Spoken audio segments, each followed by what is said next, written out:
to fly like a bird, to enter a new element and look down on the earth like a god. It has been the dream of man since he first looked upward.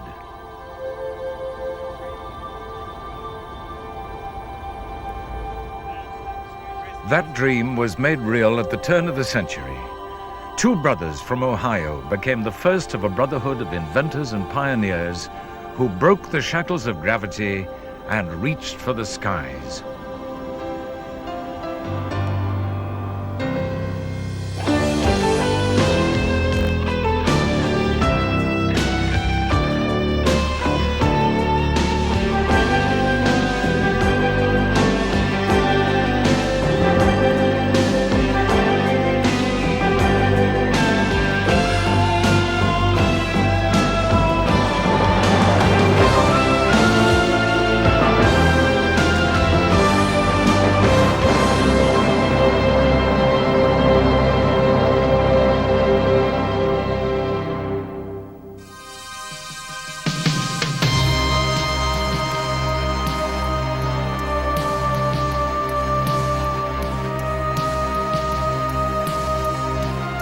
This is the Starship, built 85 years after the romance of powered flight began. It is the latest in a long line of pioneering aircraft that have shrunk man's world and brought the stars within his reach.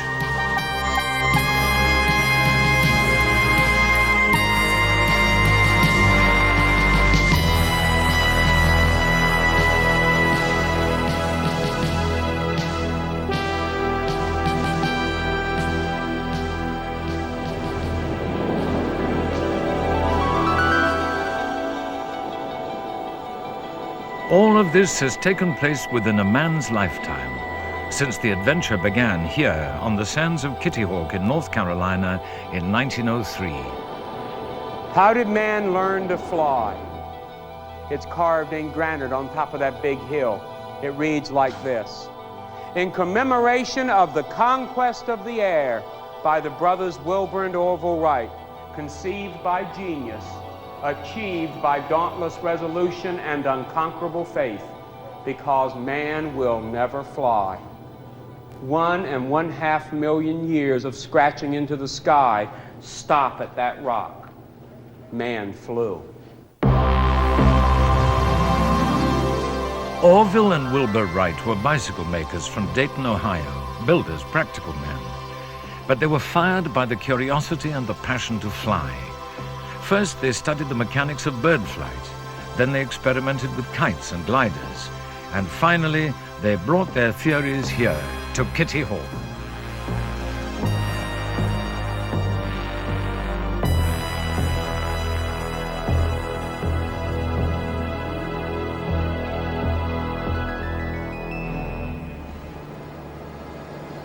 It was a dream shared today by Ken Kellett, who has spent years building an exact replica using the same material of linen, wire, and wood.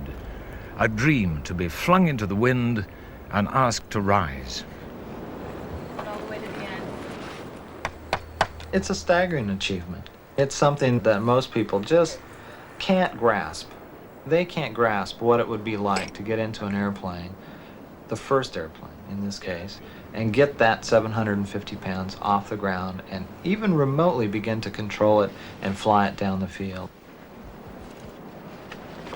We've come a long way. It's kind of hard to imagine, 66 years between this airplane and walking on the moon.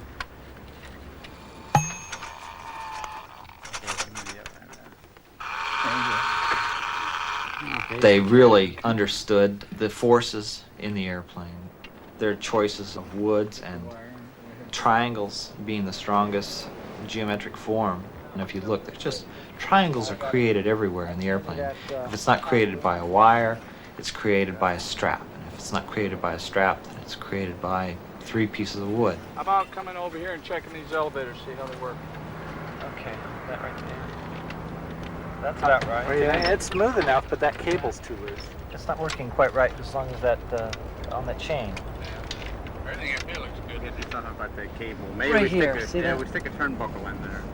Pull that up and make that tighter. We aren't just born knowing how to fly. The Wrights realized that you had to actually learn to control an airplane before you could ever even dream of getting in it. Others had failed. Some had died in the attempt. But the Wrights had understood that if they were to succeed and survive, they would have to control their flyer in 3 dimensions. They invented a system which would flex its wings like a bird. They called it wing warping. Your side there to the right a little bit more.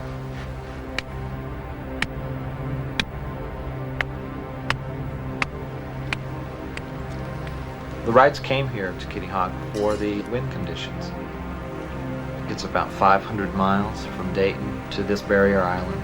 From there, they had to offload at the village of Kitty Hawk, and things had to be put on wagons and then taken to the site where they were at. You have to remember, the airplane didn't come assembled. It came in pieces. Everything was in a barrel or a box. They had some propeller shafts that failed, and Orville ends up having to get on a train and go back to Dayton and make new shafts and come back.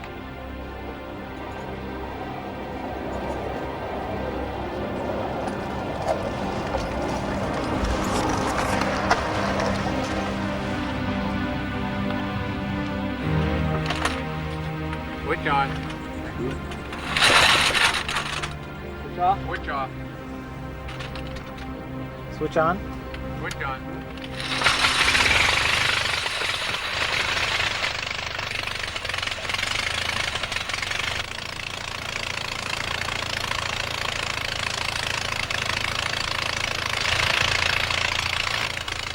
Everything the Wrights used, they had to make themselves, even the engine. None existed that was light enough and powerful enough to do the job they needed. So in a foundry in Dayton, they built their own.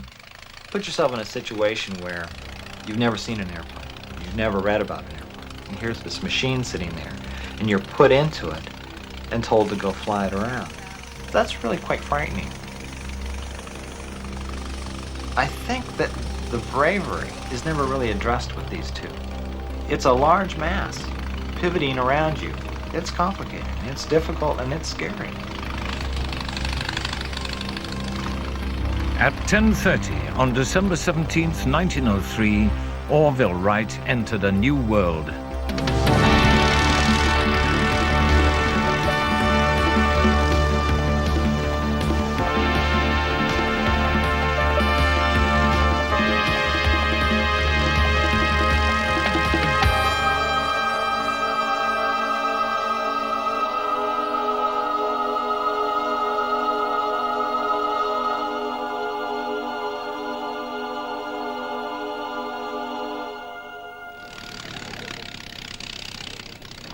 "12 seconds and 90 yards of flight that changed the history of the 20th century.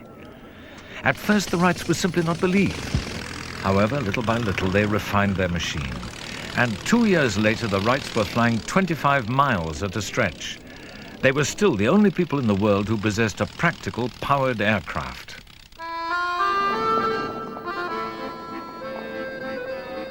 Until that time, Europe had been the leader in the race towards the sky. But efforts there, in France especially, had concentrated on airships like that of the Brazilian Albert Santos Dumont, who caused a storm of excitement by flying his airship over Paris.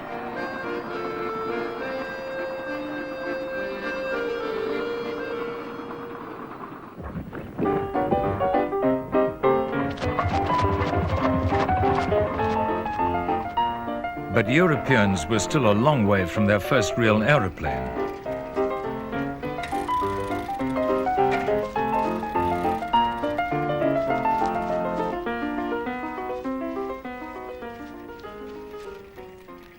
It wasn't until 1906, a year after the Wrights had flown 25 miles, that Santos Dumont took Europe's first 60-yard hop in his extraordinary 14 bis.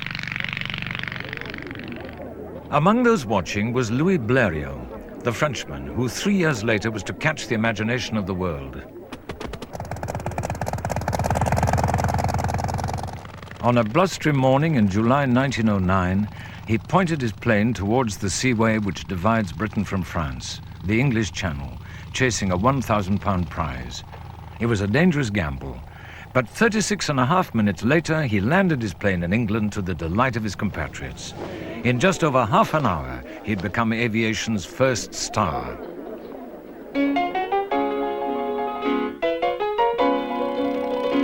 His flight had been a catalyst for a new explosion of interest in man's newest adventure. People went out to buy planes. They thronged to air meets. A new figure, the pilot hero, had been born.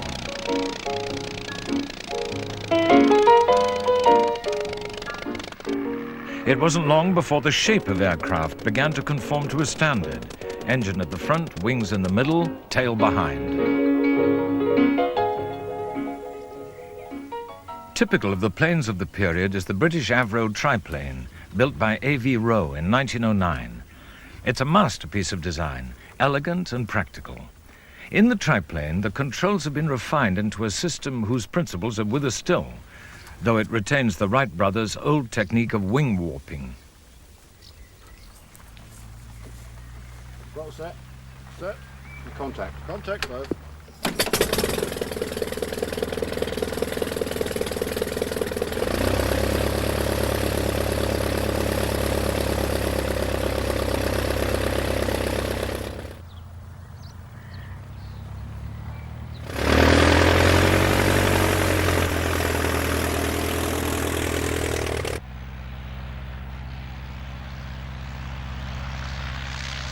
It was aeroplanes like this that introduced man to the sheer exhilaration of flight.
After the triplane came the legendary Avro 504.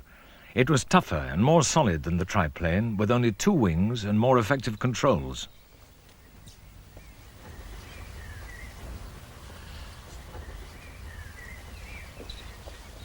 It was a winner. Nearly 9,000 of these planes were built between 1913 and 1931, when it finally went out of service. It was a 2-seater and turned out to be an ideal training aeroplane. And it had a revolutionary engine that cooled itself by rotating along with the propeller.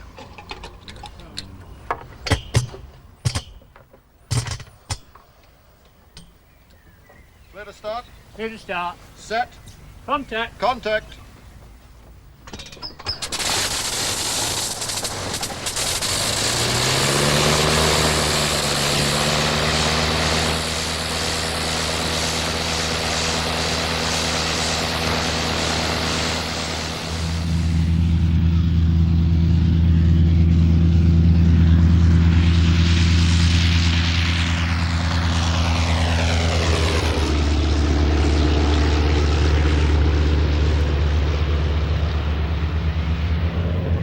With the arrival of the 504, aviation became a science.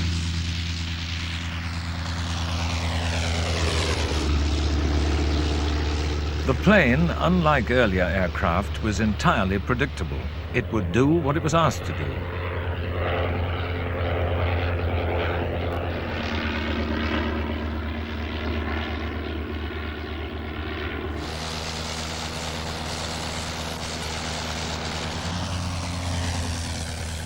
New flyers drawn to the skies could learn from it the principles of flight. World War I pilot William Lewis remembers. The Avro was an absolutely superior super aircraft. It flew well, but was highly sensitive. Mistakes showed up so clearly, but they didn't run you into a spin or a crash or anything like that. They could be rectified. So it was a good training aircraft. You had to fly correctly to fly it well. So much so that when Smith Barry started his superior flying school for qualified, sometimes expert pilots, he used the Avro. Smith Barry took up the idea that most pilots were not flying perfectly, losing height on turns and things like that. And this he corrected. It was a very interesting school. Smith Barry's school was at Gosport in the south of England, and its principles, largely worked out on the Avro 504, remain the basis of flying training even today. In the days of the early pioneers, the novice pilot had to train on a wing and a prayer. Now he had a syllabus to follow. Streamlined training became even more important during the First World War. Pilots were now in huge demand. 26,000 were trained by the British Royal Flying Corps alone. So at the war's end, there was an enormous surplus of trained pilots and cheap planes. One result was show business.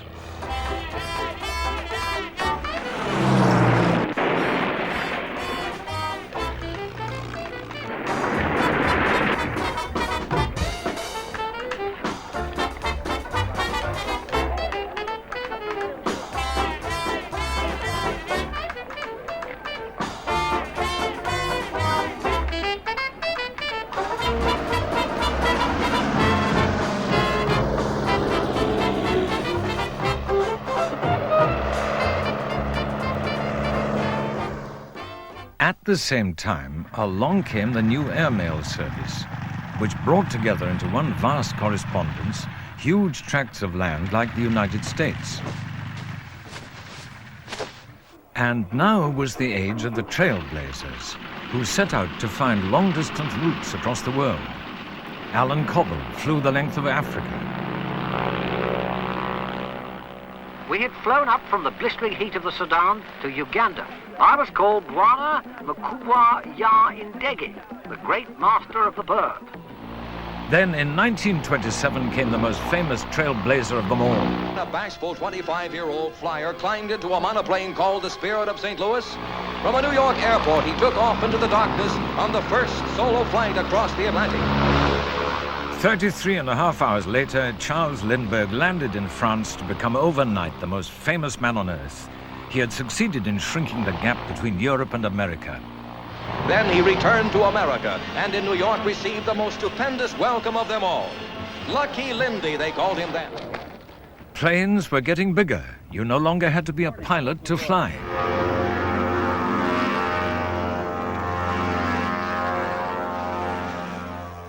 Suddenly, you could be a passenger in a commercial aircraft. The United States, with its great distances, became the ideal place to pioneer commercial aviation. Plane from New York and the east, arriving 4:20 on time. The new passengers demanded comfort, and for this the airlines demanded new aircraft. TWA called in the Donald Douglas Company, which came up, after two early models, with the DC-3, Chief Design Engineer Arthur Raymond. You can almost tell when an airplane is going to be a good airplane or not by how it looks. This is a very beautiful airplane for the time. It was much more beautiful than the DC-2 because of that rounded fuselage. And everything was sort of a development of something before, so that it looked like a finished product. You couldn't think of making it any better. The DC-3, or the Dakota, could fly farther, faster, with more passengers, in more comfort than any aircraft of the times. The first aeroplane recognizably of the modern age. We had to decide how many airplanes to build that Jig 4. We thought we'd build it for 25. we finally decided to build it for 50. We, of course, built over 10,000 airplanes. By the end of the 30s, this tough, graceful little workhorse was flying more passengers than any other plane. And during the Second World War, it became the Allies' most important air transport, doted on by those who flew it. I'm sure that its role during the war had a great deal to do with that. So many service pilots had flown through so many difficult conditions with it. They began to have an affection for something that brought them through alive. General Eisenhower said that the DC-3 was one of the 3 things that helped win the war. It became a legend for its endurance. In 1950, a DC-3 was abandoned on a glacier in Iceland. 8 months later, it was still there, under 15 feet of snow, when they came to salvage it. The plane was stranded, it was left there. So it was just about a brand new aircraft. So we thought it was a shame to leave it there, so we were thinking about maybe get it down. Of course, we had to use the caterpillars to move the snow from it. And I can tell you right now, when we found the airplane, we opened the window and put the master switch on, and everything lighted up. Instrument panel and even the radios, they were working. The battery was good. It was towed for 40 miles down the glacier, and then took off perfectly and flew to Reykjavik without a hitch. And today, 50 years after it was first put into service, the DC-3 is working still, here carrying passengers between Boston and Cape Cod.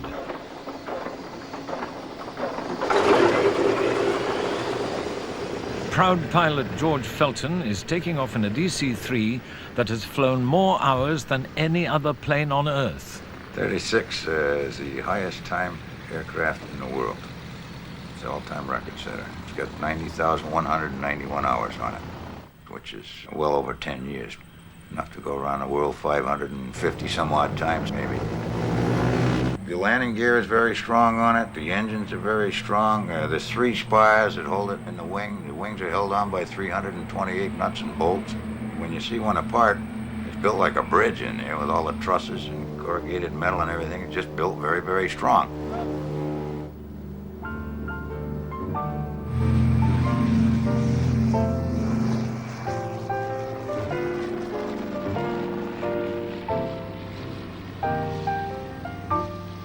When I get up in a DC-3, I just feel peaceful. It's serenity for me. It's just nostalgic, and thoughts run away with you. It's amazing how many people come aboard for nostalgia where they met their wives, or they flew to see loved ones. I found out how many people have been engaged on a DC-3.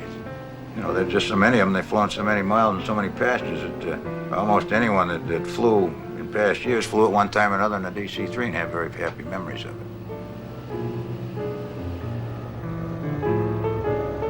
They're so graceful, they're big and slow, sit there and make noise, but everybody loves them. They're comfortable, and they get you there, and they're very, very safe. I feel very proud, I really do, because there are more pilots in those big airplanes wishing they're in my position. You know, I don't wish I was in theirs, I really don't.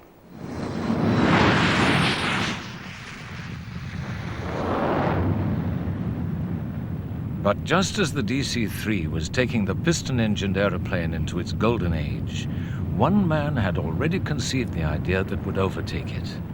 Less than a generation after the Wright brothers, a young English air cadet named Frank Whittle was developing a new engine, the jet. I decided that in order to fly very fast and very far, one would have to go very high. I realized that the piston engine couldn't possibly work in the thin air of great heights, and the propeller wouldn't be suitable for speeds of the order of 500 miles an hour. I use this to pull in air at the front and to compress it into combustion chambers, like this, where the injection and burning of fuel heats and expands the air and gives it enough energy to drive a turbine. As a result of trying various schemes for 18 months, I ended up at the end of 1929 with the idea for the turbojet. In those days, not only was I up against engineering design problems, but there was a tremendous intellectual opposition in that a lot of the people I was having to deal with, I think, felt an inevitable reluctance to see all their knowledge thrown into the wastebasket. For 6 long years, Whittle fought to find backing for his revolutionary new idea. Finally, in 1935, he gathered a small team together to give his ideas flesh. They began work in a shed. Money was a major difficulty too. People just weren't ready to invest in what they regarded as such a wild scheme. When we started to get going on practical work, at first we wanted to test components separately, but the quotation for compressor tests and so forth was so high that we had to go for the complete engine in one go. People had said that it wouldn't even drive itself, but how wrong they were. When I turned on that main control, the thing went out of control, the speed out of control, rising rapidly, the needle on the tachometer going like that. So I screwed down the control valve immediately. Everyone had taken to their heels, except me, and I was paralyzed with fright. And when I screwed down the valve to try and stop it, it still continued to accelerate, which seemed impossible. And then it ran down. The first perilous run of the turbojet took place in 1937. But Whittle's problems were not over. Making an operational engine took 2 more years. Building an aircraft to carry it, another 2. It was only with the beginning of the Second World War that official indifference ended, and his first jet aircraft, the E-2839, was readied for trial. The flight trials proper took place in May of 1941 and were completely successful.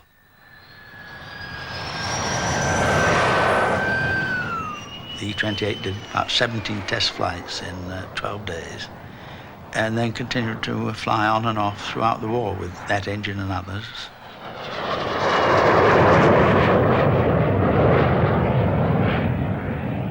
I was the lucky bloke who had to demonstrate the Gloucester-Whittle E-2839 to Winston Churchill at Hatfield Aerodrome.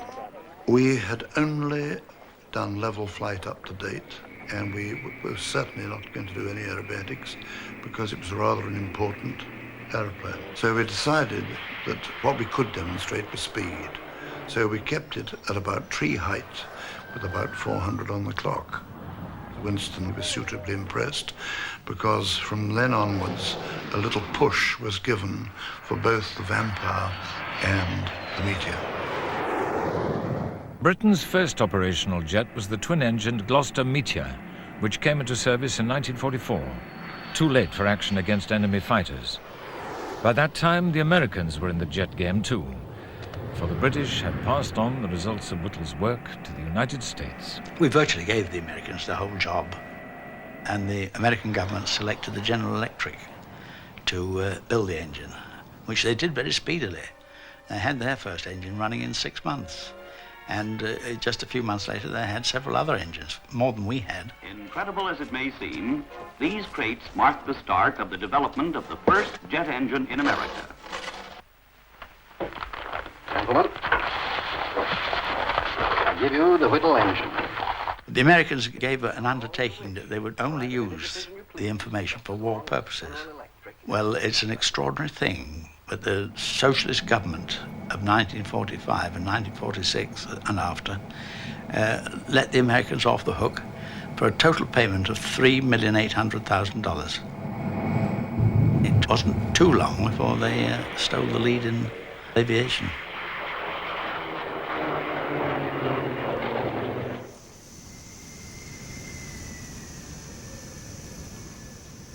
The Mojave Desert in California, the hot, flat surface of Muroc Dry Lake. This is Edwards Air Force Base, the home of American experimental aviation and of aeroplanes at the cutting edge of technical research, planes like the X-29.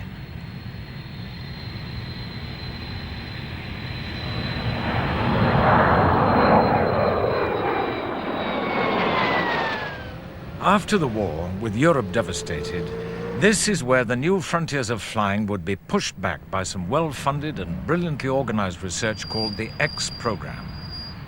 Within 10 years, this program would force new aircraft through the sound barrier and on to speeds of 2,000 miles an hour.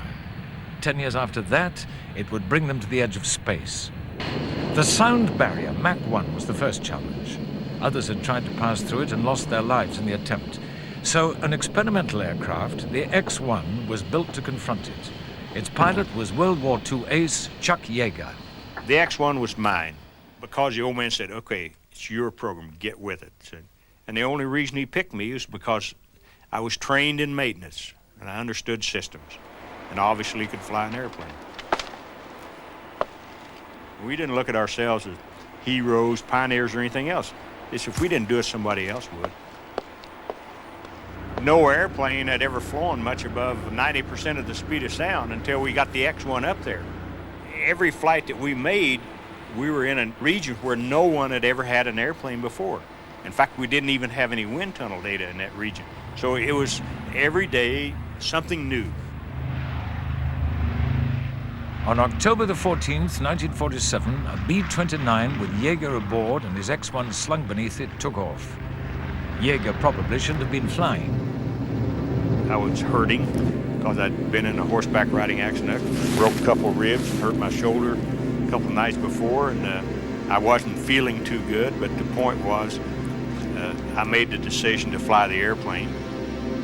Came back into Bombay, got on the ladder, and they slid the ladder down to your opposite the nose on the X-1, and you're sitting here about 12,000 feet above the ground, the wind blowing on you, you slide in feet first. That's the way you got into the X-1. 5, 4, 3, 2, 1, drop. The flight itself just went as expected. We'd been having a lot of trouble with fires in the tail of the airplane and igniters that wouldn't work. Fortunately, they all worked that day, and we pushed the thing out. And really, once we got the Mach jump on the Mach meter and all the buffeting smoothed out, we got our first sonic boom here, then it almost was a letdown, you know, if the damn thing didn't blow up.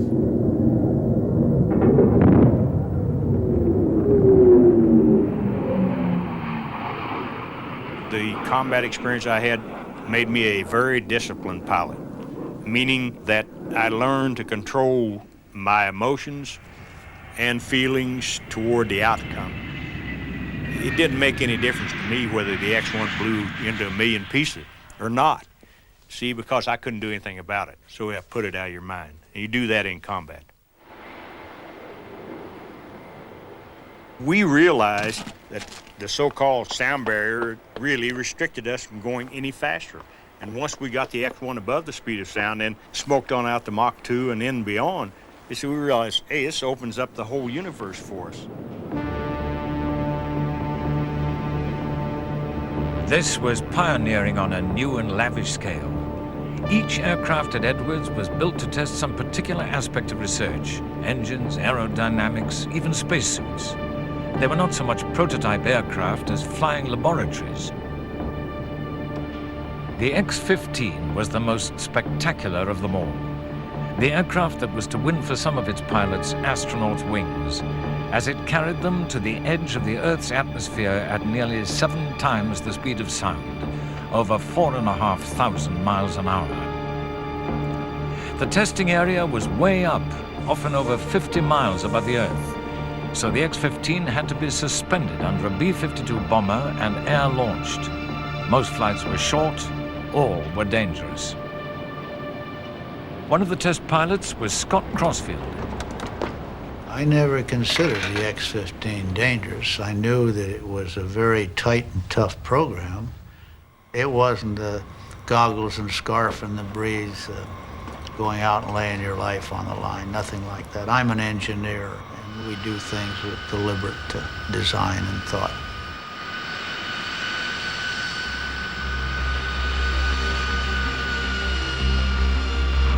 Of course, there's one man in the X-15 and there were 5 in the B-52, and if we had trouble, they would throw away the X-15 because, of course, it's a very volatile bomb with 1,200 gallons of anhydrous ammonia and 1,000 gallons of liquid oxygen. Coming on now. First. Right, Okay, good check. Prime's coming on now. She's called Prime. Launch operator can't see it. Yeah, I got launch light. Launch light on. Launch light on. Left timing.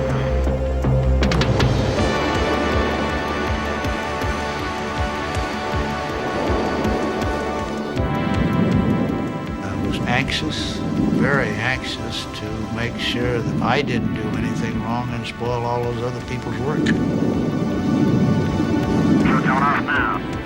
Thanks so much. Good deal, buddy. Beginning to turn in. Got plenty of room. I'm gonna land a little long on the leg of a hunch.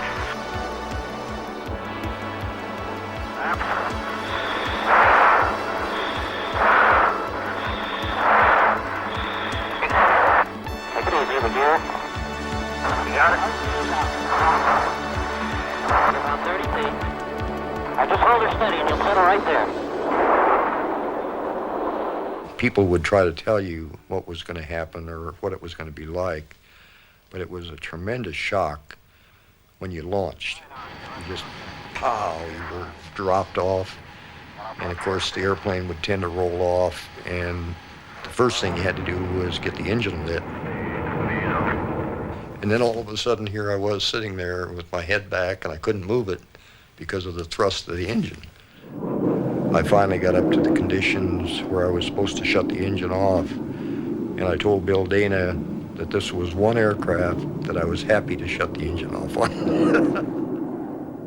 My first flight, the X-15, I went to Mach 4 my first flight, and I'd never been above Mach 2 before that, and everything happened just a little bit faster than I really wanted it to. It wasn't until I got down to about Mach 2 again in the traffic pattern that I felt like I'd caught up with the airplane. Looking real good from back here. It was a wild ride, and the people that got to Mach 6 in it went from Mach 5 to Mach 6 in 8 seconds, which is moving right on down the road.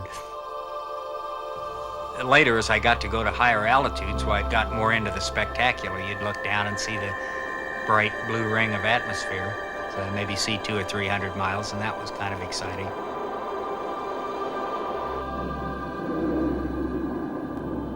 As you got to the higher speeds, you knew the airplane was getting very hot because all of a sudden it would pop or bang and you could feel the airplane twitch.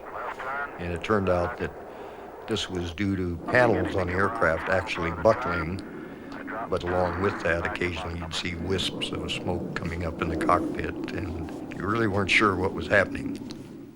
I guess test pilots aren't supposed to say they're afraid, but I was impressed. Here,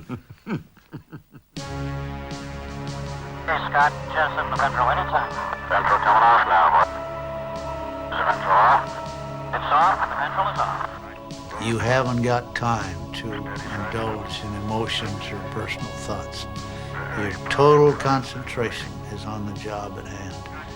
And you go over in your mind everything you're going to do, because there's no time to go to a book and look up things. 20, 10, 5.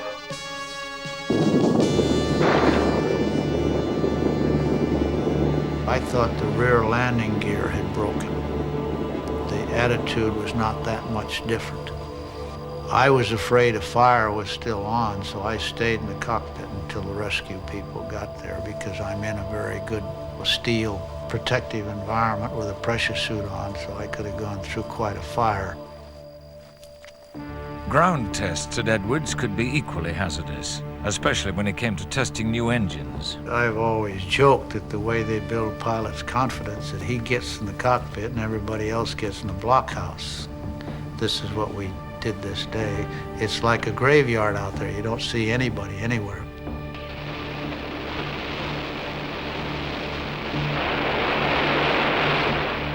And we ran the engine, and one of the things I had to do was shut it down after throttling it through several thrust levels, and then restart it. And I restarted, and it had an automatic shutdown.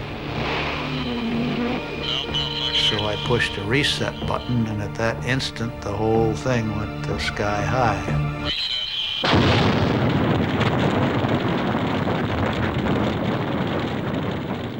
It was a pretty impressive fire. It blew the cockpit about 20 feet forward, out to the edge of the fire. Though it was quite like being in the sun. It was very bright orange. And so I just shut everything down, and I was just going to sit there and wait the fire out. About 15 minutes later, the newsmen started calling. I don't know what kind of a pipeline they have, but to calm them down, I told them the only casualty was a press in my pants because the fireman had gotten me wet. And so, of course, an East Coast newspaper the next day had a headline, X-15 blows up, pilot wets pants. Then, in 1957, without warning, the Russians broke into space with the first Sputnik. And work on new aircraft was suddenly cancelled. The future of the space program was to belong not to pilots, but to astronauts and rockets. 7, 6, 5, 4, 3, 2, 1, 0.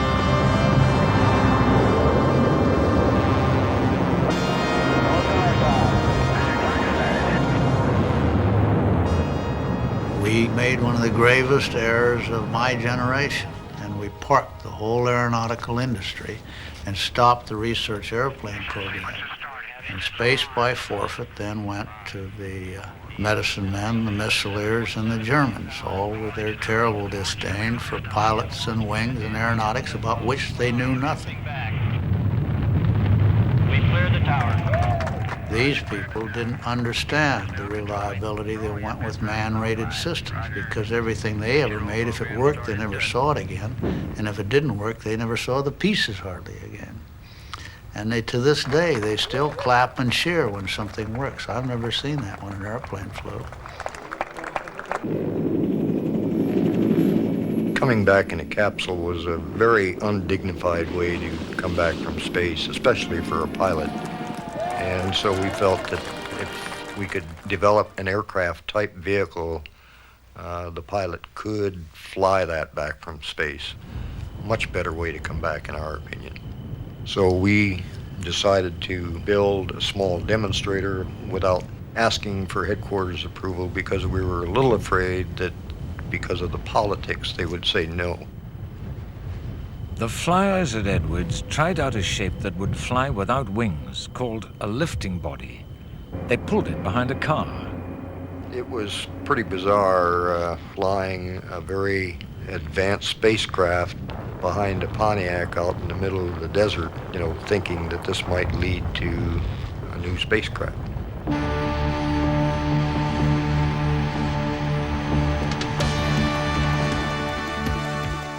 The official research program later took up the flyer's idea.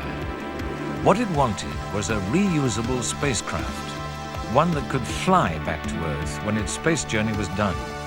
Those who tested it ran great risks. The edge of the unknown is a dangerous place.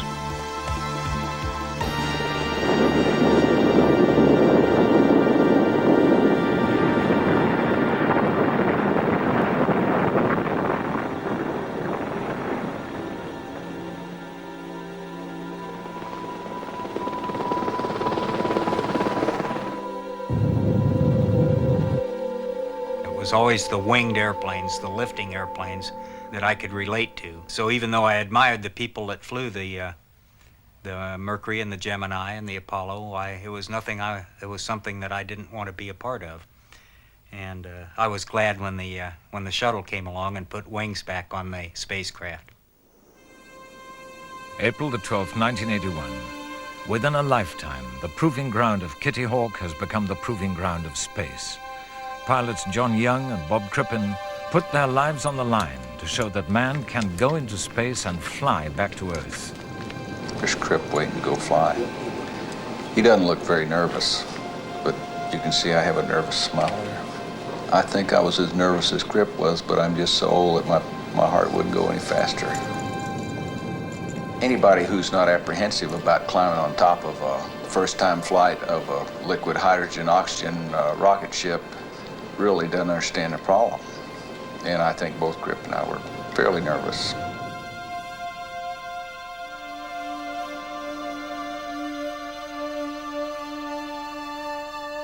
T-minus 10, 9, 8, 7, 6, 5, 4. We've gone for main engine start.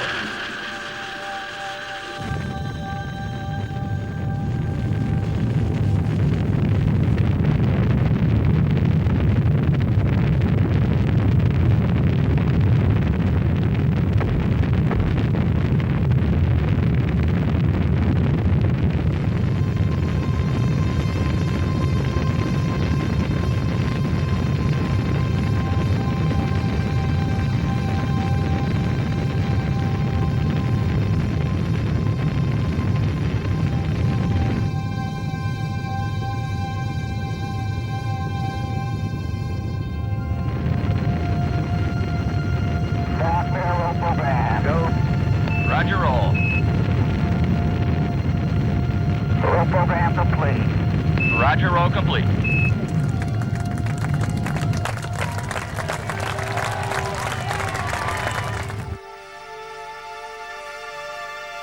Only 78 years after the Wright brothers launched their first fragile aeroplane, Young and Crippen are bringing an aeroplane back from space. This is re-entry. We're probably moving at Mach 18.6, and you could feel the vehicle turning right up over the water.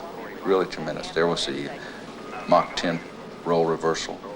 This is a roll back at Mach 4.8 over Bakersfield, California. The vehicle was behaving very solidly. It's a beautiful handling machine. Looking very smooth, speed brake. We're coming down at 20 degrees gamma, which is about 6 times steeper than the average airliner makes an approach. You maintain your airspeed out there at about 285 knots, equivalent airspeed. 50 feet. 40, 30, 20, 10, 5, 4, 3, 2, 1, touchdown. I'd have to say it was one of my best landings because I made a whole bunch of landings in T-38s right after the flight. None of them were as good as that one. The flight was a success, but they had needed the resources and manpower of the richest economy in the world. Testing the unknown, reaching beyond the skies, has become the most expensive business on Earth.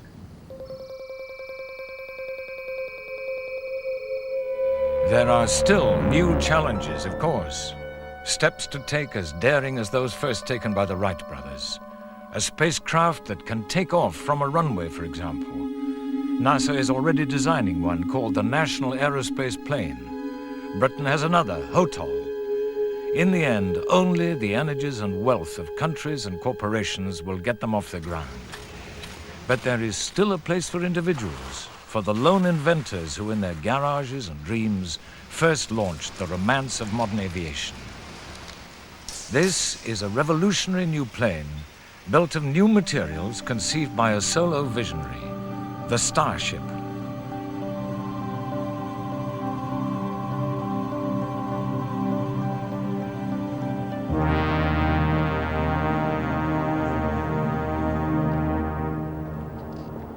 The man touched by the same vision as the Wright brothers, Burt Rutan. I had a model airplane background, and I found that, yes, indeed, it is possible to build your airplane in your garage and go out and fly it. And I somewhat stumbled on this method of moldless composite construction, not really knowing whether they would be acceptable ways to produce airplanes. I was able to produce an airplane in 3 months. That was the big breakthrough. From then on, I realized, my gosh, if I can build an airplane in 3 or 4 months, no reason why I can't, over a couple of years, develop and test 4 or 5 or 6 configurations.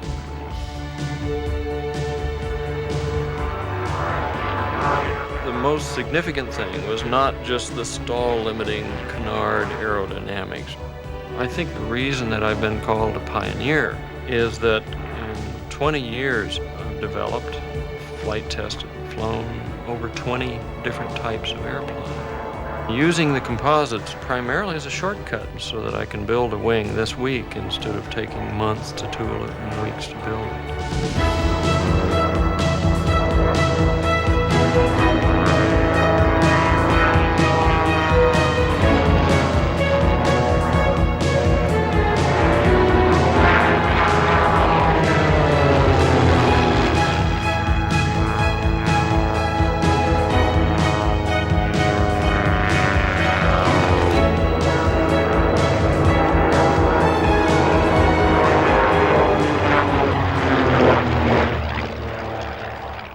When Rutan created Voyager, that most remarkable of aircraft, designed to circle the world without landing or refueling, like the early pioneers, he brought the edges of the unknown and the impossible a little closer. I didn't invent a new technology or a new material for Voyager. I stuck my neck out and applied it without asking myself, gee, isn't that too dangerous? Or won't that maybe not work? Well, of course, it's dangerous as hell to make an airplane that if we'd have had the little bit of turbulence out of takeoff, we'd have lost the airplane and crew. And if I'd have added 2 or 3% more weight to it, it'd have gone off the end of the runway in flames.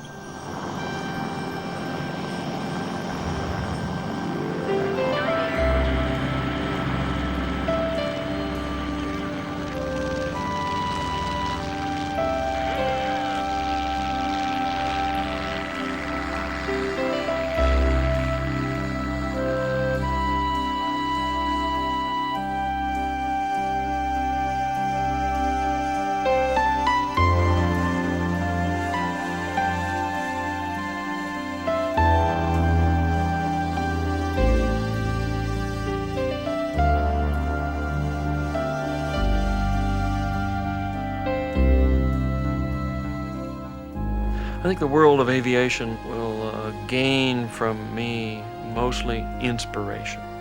The fact that a few people, literally in a garage or a small shop, built an airplane that doubled an absolute distance record, flew all the way around the world, flew through all this weather and came back home safely.